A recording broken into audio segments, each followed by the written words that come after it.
والسلام عليكم ورحمة الله وبركاته.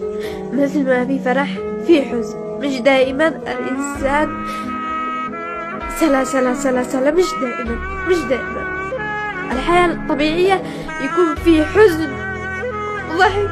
حزن ربي ابتلاني بلوى والحمد لله مات علي شي غالي علي قوي، مات علي سكر، القط حقي اسمه سكر، مات علي، والله يرحمه ان شاء الله، والله يعظم اجري ان شاء الله. واللي بيتمسخر ويقول تبكي على قط، القط هذا اغلى منك على فكرة، يعني لا حد يتمسخر. انتم ما يحس الا الذي ربى قط، ما بيحس الا الذي ربى قط، ويقول الله فعلا موت القط غالي. لما تربي قط ويموت عليك تحس مات عليك ابنك ضرع.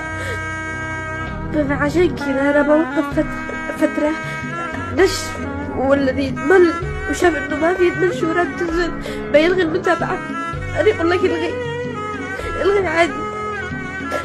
على العموم كمحبين لي حبيت اشارككم حزني وفرحي. مش دائما الانسان يضحك، مش دائما الانسان يتلقي صدمات، ضروري يتلقي صدمات، وهذا ابتلاء من الله، وانا اتقبل اي ابتلاء من الله.